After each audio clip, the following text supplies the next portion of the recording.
¿Por qué será que los milagros, esos que llenan las páginas de los textos bíblicos, como que ya no se ven en nuestro día a día? Uf, es una pregunta fuerte, ¿no? Bueno, justo esa es la pregunta central que explora el libro de Art Matías, Las obras continuas de Cristo. Así que vamos a darle un buen repaso a sus ideas clave para entender su respuesta.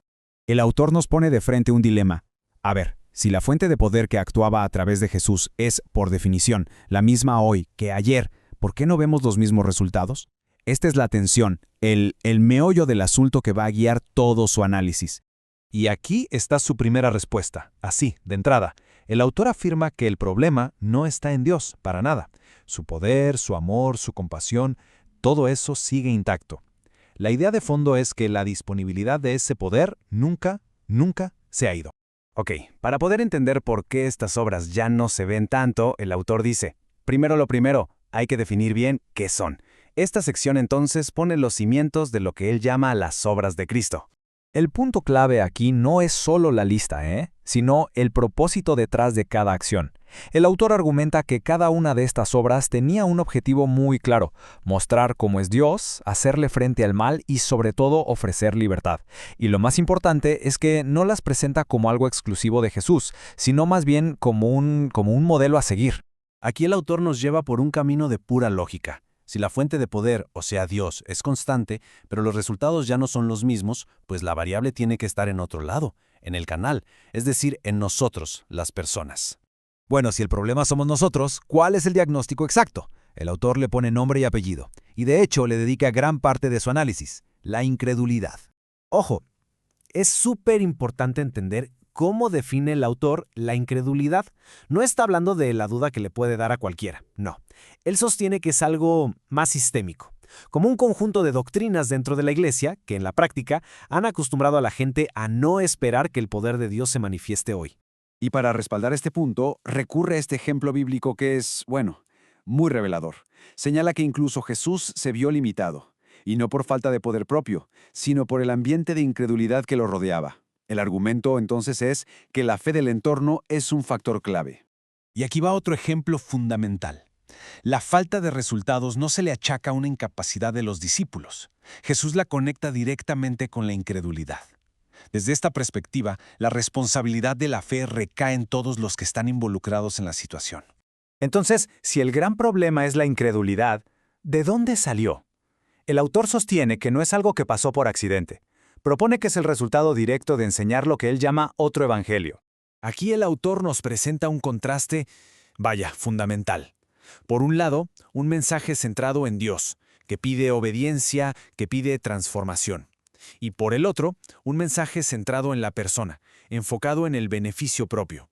El argumento es que este segundo enfoque se ha vuelto súper común en muchas enseñanzas modernas.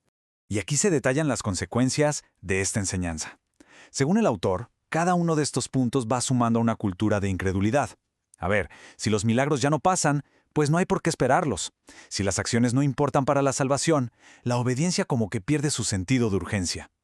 El efecto de todo esto junto, argumenta, es que se elimina la necesidad de un poder divino activo en la vida diaria. Bien, ¿y cuál es la solución que propone el autor? Su respuesta es muy directa. Hay que regresar a lo que él considera los cimientos, las bases innegociables de la fe. El autor basa su solución en este pasaje de Hebreos y lo presenta como si fuera un mapa para volver a lo esencial. Su argumento es que estas doctrinas, que deberían ser el ABC, se han diluido o malinterpretado, y es urgente redescubrirlas. Entrando más a fondo en el primer principio, el autor redefine lo que es el arrepentimiento. Sostiene que la enseñanza moderna lo ha dejado como un simple estar de acuerdo con la mente, pero él afirma que, bíblicamente, es una transformación activa, que se puede ver, un giro de 180 grados en la vida. Este cuadro lo deja clarísimo. La idea del autor es que el perdón no es algo mágico, automático. Usando las listas de su texto, vemos una división muy clara. Los pecados que sí se confiesan reciben un trato, pero los que no, cuidado. Según él, esos siguen ahí, acarreando consecuencias negativas. Esto refuerza su idea de que la acción humana, en este caso, confesar, es un paso que simplemente no se puede omitir.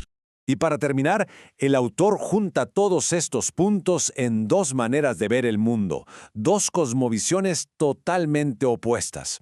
La forma en que una persona ve la vida, argumenta, es lo que al final define su actitud hacia la fe, el sufrimiento y la posibilidad de los milagros. Aquí están, frente a frente. La visión de plan maestro sugiere un control divino absoluto, donde hasta lo malo es parte del plan. En cambio, la visión de guerra espiritual nos pone en un escenario de lucha, donde las decisiones que tomamos y la batalla contra fuerzas espirituales de verdad impactan los resultados. El autor claramente se inclina por la segunda, porque dice que esa es la que le da al creyente el poder para actuar. Y así, el análisis de este libro nos deja con esta pregunta final, que la verdad da mucho en qué pensar. Si lo que una comunidad cree en conjunto le da forma a lo que vive, entonces la falta de milagros podría no ser una señal de que Dios está en silencio, sino un reflejo de lo que la gente realmente cree acerca de Él. Una idea, sin duda, para reflexionar.